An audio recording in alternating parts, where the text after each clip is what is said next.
All right, we sound good. This video is titled, People are deciding to keep their old cars. Dealerships are panicking. Bum, bum, bum. From downtown. Car dealerships are panicking. They didn't expect for this to go like this. They're overflowed. They can't sell the cars. And it's not a surprise. People are actively choosing to keep their old cars. They would rather deal with an old car than sign up for financial stress. The U.S. car market is collapsing right before our eyes. Wait, what was the one we said recently? Car dealers are shaking in their boots. Dealerships across the country are in crisis mode. Prices are falling faster than anyone expected. Massive discounts, record-breaking rebates, zero-interest financing, and yet, no one's buying. I'm always alarmed at how many cars are at the dealership. It's honestly kind of overwhelming a little bit. Yeah. You know, you're going in there and it's like, no, I want the base regular model. And he goes, oh, it's at the other side. He goes, we'll pull it up for you. Yeah. You got to wait 30 minutes. It takes them 30 minutes to go find the car and then pull it up for you. That's how many cars there are. And you go, what is that, a sunroof? Yeah. They go, no, It's a moonroof. is that the base package? Yeah, he goes, Not only being able to just move cars because people don't have money, but because people aren't able to get loans for a lot of these vehicles. We have the highest level of defaults that are going on right now. dude, the classic, the Challenger, Charger, and the Camaro. Yeah. Those are like the classic John. I've overextended myself. Yeah, that's the classic, Yeah. like, I can't afford this car. I look like I got it. Some people probably Some do, people do. realistically have Is it, that though. really Not everybody's just broke. Is that driving that a nice expensive car. of a car? What are Yeah, those even? actually, you know what? Something's kind Let of me crazy. look it up. Look that up. It's not that expensive. Like, So that's a that's a Camaro. yeah, here's the thing. I still have a 2007 Mercury Grand Marquis, but my chick has a brand new Atlas Sport Volkswagen. But here's the deal. We fucking leased it. And I think this is the future of cars. Either you just drive an old car, and we're living in Cuba, but here's like the car I want. But this is the base model, okay? What? Base model. I mean, everything is the most basic you can get on this Mustang here, okay? But check this out. For $35,000 for the base, that's like average car that's average car price for a new car. How much are those Challengers? For the base model, Base model. the SXT is like 32. Okay, max. so 32, let's say you're going in for 35 grand. Check this out. Here's why we leased the new car. We just have one new car. I got a 2007 Mercury and I got a 1985 Cadillac. Paid off. They run fine. Fucking sign me up. But check this out, dude. You come in with $3,500 down, okay? For, let's do 36 months. 3 years, $3,500 down. Your payment's only $381. Here, let's bump your miles up. Because let's say you're driving, you're getting around. Yeah, go to like 18. Yeah. Let's go to 18. You say you're doing 18,000 miles a year, right? You want to fucking do DoorDash on This the is side. zero down. No, 3,500 down. Okay. This is what most people pull up down. They pull up and they got like 5 grand. Or they don't even want to put anything down. Most people. This is the truth. This is how it works. This is how most people operate. Okay. All right. 5 grand down, only $383 a month. The lease. But let's go change it to Jesus. Let's change it to finance. And let's do 36 months finance. $897 a month. Fuck you. How about that? But let's say you go all the way. Let's say they give you 84 months. It's still that much. But by the time 84 months is over, you're going to fucking want the Hellcat, dude. You're going to want something else. That's kind of my point. Not even just that, though. Look at this. Let's say you go get a used one. Let's say you're responsible. Even if you finance a $12,000 car, you're still looking at $220 a month. You may as well just go for the $350 a month with the lease. Yeah. That's how I see the kind of future. That's what I felt too. Like when I was looking at trucks, I was looking at used trucks and I'm like, dude, for like a 2018 truck with some wear to it, I was looking at $300-$400 payments a month. Yeah, it's like, and I'm fuck like, that. dude, I know I'm gonna have to replace shit on it immediately. I know this dealership didn't take care of it. So then I went and looked at leasing and I was like, I'm gonna have the same payment, but have a brand new truck. Oil changes are covered, my tires are covered. And then after 3 years, trade it in, get a new one. That's how I look at it. I think most people should be leasing, Yeah, to be honest. and at the end of the If 3, you have a new car. yeah. I don't think I wouldn't finance, not in this market. Nah. It used to be where it was like, oh, if I finance, it's it's older, it's a little bit cheaper, and then it's mine. But they, Yeah, but by the time you pay it off, by the time you pay it off, you're like, I fucking want a new, not just I want a new car, but with the new tech, the new everything, you start getting all the problems. Your warranty's way past due. yeah. Your warranty's way fucked. Well, and another problem too was like I was looking at trucks that had like 120, 140,000 miles on them. Oh yeah, dude. You and wanna they see that? wanted, dude, they still wanted 30 grand for them. Check this shit out. So I'm like, by the time I pay this off in 5 years, that thing's not going to last 5 years. No, dude. Look at you. Want to get a Ford fucking F-150? That's what you got, right? Yeah. Okay, you want a Ford F-150 used? Let's look at the joke on this one. I know everybody knows, but you know, if you're not window shopping cars like I usually am, like this isn't too bad, 20 grand, but it's got 100,000 miles. It's not that old, but that's not the point. You're still going to need payments. $350 a month. $350 a month. If you, most people are going to have to finance that. Let's just be honest. 15 grand for that used 2018 with 170,000 miles. 170,000 miles. That thing's toast, bro. Not even just that. You're probably going to get a new car unless you're someone like me that will just drive an old ass car. And most people don't. Okay, actually, I would say a lot of people actually do that. But let's be realistic here. If you had 10 grand chilling that you could spend, most of you are not going to go just buy the 2007 car for 9 grand. You're just not. You're going to go put 7,500 down on the fucking Hellcat SRT Junior. Every car depreciates and a new car will lose 20% of its value once you drive it off the lot. Another 15% in year 1, and by year 3, your car is usually worth half of what you paid for it. But here's what nobody tells you: the longer you can keep your car, the less it will cost you per year. Look at how much you save if you hold on to a car for more than 5 years. Let's say you buy a new car. The average price of a new car in 2026 is $50,326 according to Kelley Blue Book. You're paying $50,326 to use. You know what's crazy? In the last 20 years, I haven't even spent 50 grand between 5 cars. Actually, I got the new Ford. I'd say I'd spent about 60 grand on 6 different cars in the last 20 years of driving. Because all my cars were always 5 grand, 8 grand, you know. Yeah. Except for the one. The BMW was only 15 grand. And that lasted about a year, and I got it repoed. That car was sick. It was, though. It looked good. Didn't run, but it looked good, though. The car for 1 year, but if you own the car for 3 years, your cost per year is $16,775. At 5 years, it's $10,065, and if you can drive the car for 10 years, your cost per year is $5,033. The lesson here is simple: buy a car once, drive it into the ground, and that will save you the most money. Too many And people pass away convince with it. And pass away with it. themselves that they can afford their monthly payments when in fact they can't. Just because you can get finance, you can get approved on a car, doesn't mean that you should buy that car. $50,000 to $80,000 for new trucks? Ford, GMC, Chevy, have you lost your minds? Yeah, they have. Both of these companies, guys, this quarter were on TV complaining about the tariffs and saying that GMC had lost over $1.1 billion in the second quarter of 2025. How do you expect people to be able to afford these trucks? You guys forget what a truck is? Like, a truck is something that you buy. People are buying them, though. Look at average F-150 truck sales. Like, is it up year over year? Can you find out that info? Because people are still buying them, even if they're leasing them, guys. I don't care. Even if they have $1,000 a month payments, people are still doing it. They're fucking doing it. Well, dude, when I got my truck, I was at a point where I was like, I have to have a truck. Like I'm starting my own business. Yeah, I needed it for work. And so it was tough, but once I started driving a truck, I was like, I could never go back to a car. And it sucks because I'm like, You have that standard now? dude, it's I want to move a couch. I move a couch. Well, that's the problem. You know how much free stuff I've gotten because of that truck? That's People the problem with me, though. You want a refrigerator? Hey, you want a fridge? Yeah, I want What it. do you need? Brand new LG. Take my wife with you?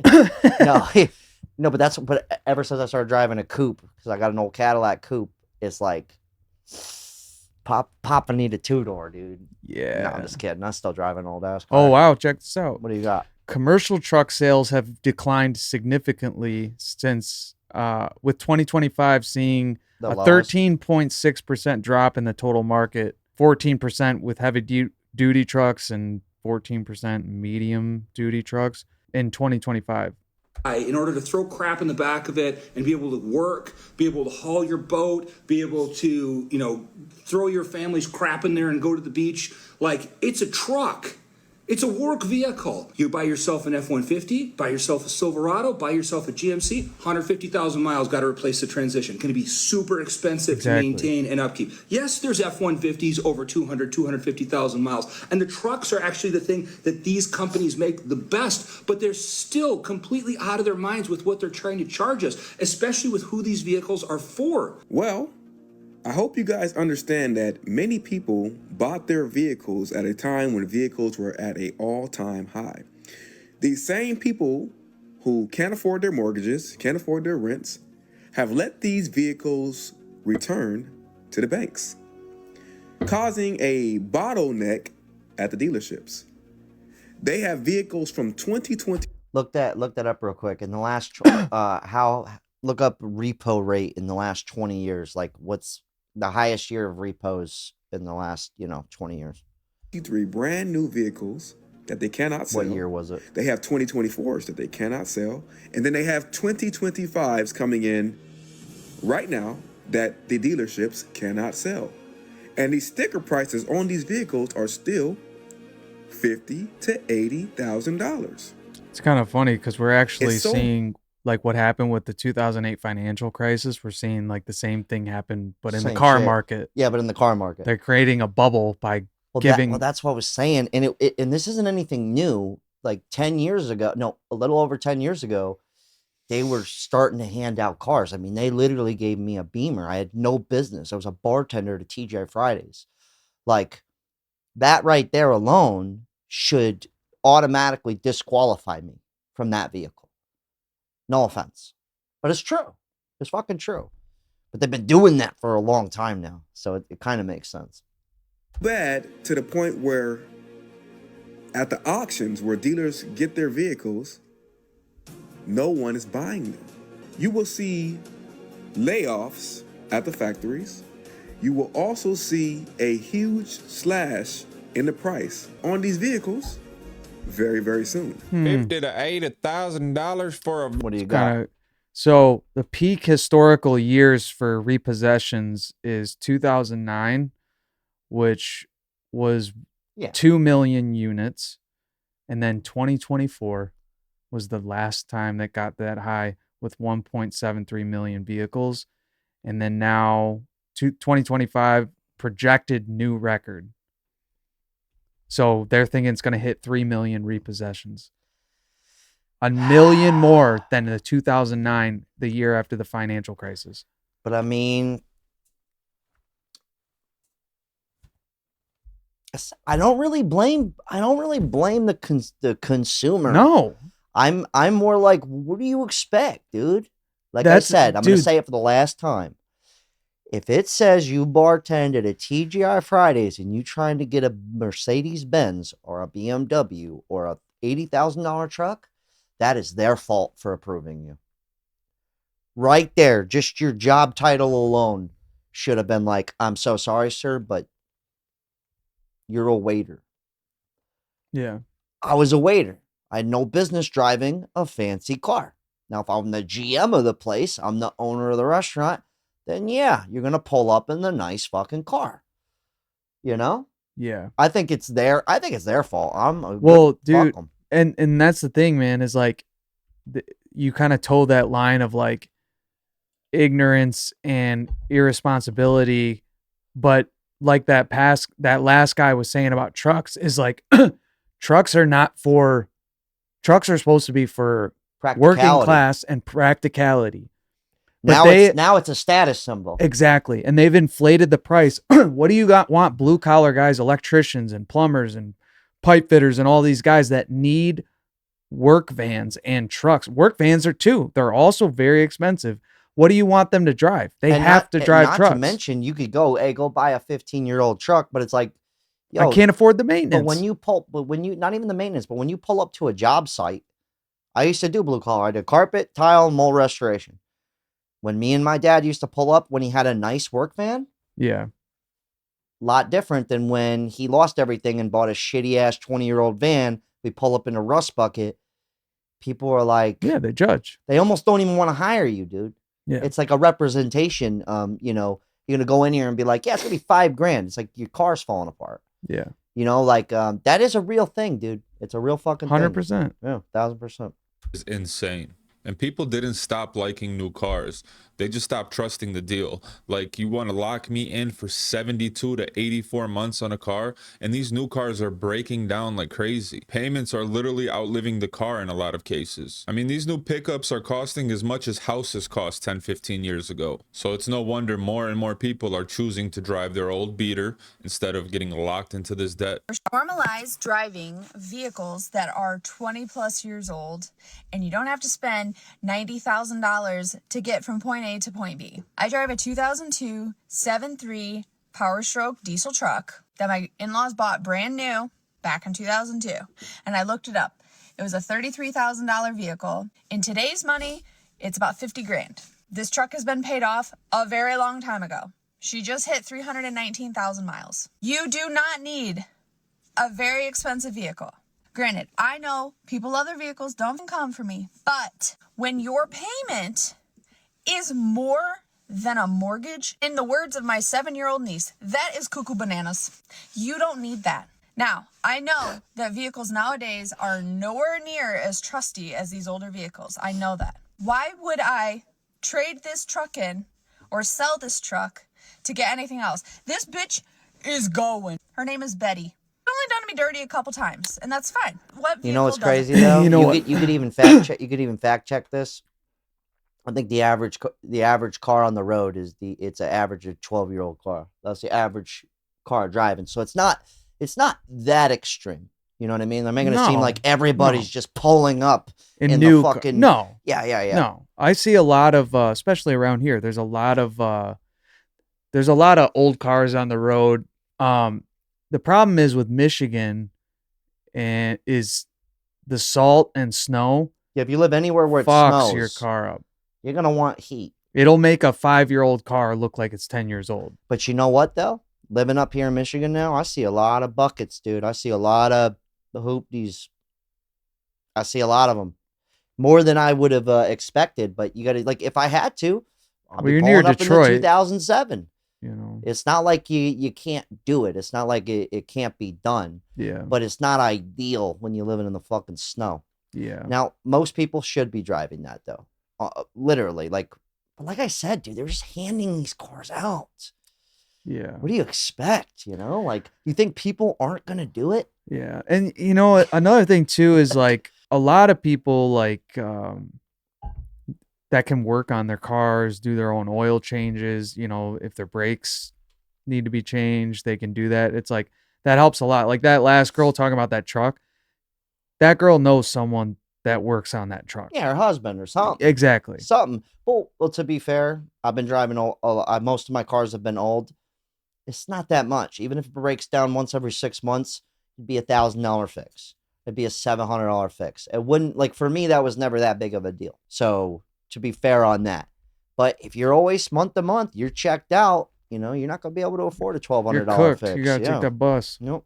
Take public transit. Expensive because new cars or even a couple year old cars are so high on their cost. Dude, I used to have an Infinity. I love that thing. They're like, yeah, it sucks to put $1,000 into this car or $4,000 into that car or $3,000 into that car. It's not fun. It never is fun. But it sure beats a $2,000 a month car payment for 78 months or 80 billion years or whatever it is they're trying to do to people. I can do the $3,000. I don't want to do the 60 grand for a new car. 5 reasons why I drive a 20-year-old. I'm kind of over it. But here's the thing, though.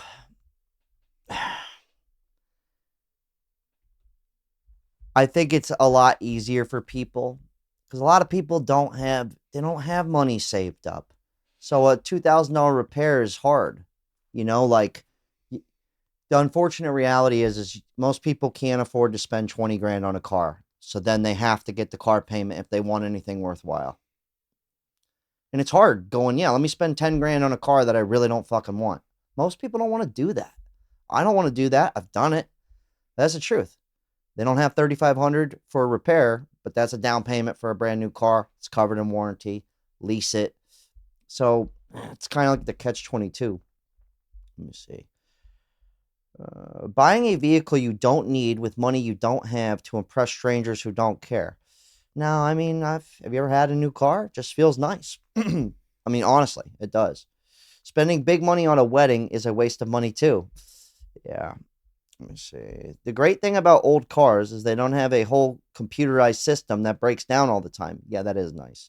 Change the radios out and shit. That's the only problem with new cars. They don't have CD players. I'm weird. A pickup shouldn't cost more than $30K, and cars shouldn't cost more than $20K. Actually, Mitsubishi, believe it or not, still probably the cheapest cars there are. You get a brand new Mitsubishi right now for like $18,000. Keeping your old car. All right, I've heard enough, dude. I'm going to leave the link to this channel down below. What was it called? Public Views. Guy didn't really say much, but I think it's just like a clips channel. Anyways, you do whatever the hell you're going to do. Eric, you got anything? I was just going to say it's kind of depressing because I look at stuff like this. I look at like the housing market and it's like, okay, yeah, it's all doom and gloom. It's all fucked up. Where do we go from here? And I always find myself asking that question. It's like, okay, this is all screwed up. What do we do? I think it's going to be just a renting society. Yeah. That's just how, that's kind of my opinion on it. Or you go Cuba style, because that's what's happening. Like where I'm from in Florida, I don't really know how it is here in Michigan, but like in Florida, the Haitian community and the Cuban community, they almost live in their own bubble. And they drive the 2002s, the 1995 Corollas. They all live together. They live in shitty houses. The ghetto in America is luxury compared to regular life in Haiti. So to them, it's a huge upgrade. Yeah. But like we wouldn't want to live there, right? So I think that's kind of like this subsect is either you just, everything you do is like old as fuck vehicles. Everything is as cheap as you can. Or you just accept that you're going to rent everything and just make as much fucking money as possible. And I'm kind of doing a level of both, honestly. But I'm not a doom and gloomer. I like looking at this shit, blows my mind. But I also look at stuff and I go, how can I do this, right? There's always a way to do it. I'm always looking at, like you did with your truck. You're like, how do I do this to where it makes sense? And you're just leasing it. And you're accepting that, right? I mean, it's not that, but some of these, they're not that bad, though. What was the one you wanted to look at real fast? That Cobra? That Shelby right there. 15. Oh, it's only got 16,000 miles. That thing is fucking dope. Yeah, this thing's rich people shit, though. Karma. Yeah. Automotive. Karma. Come and fucking get it. Sienna collection. Anyways, hell of a talk. Unreal. Get the hell out of here.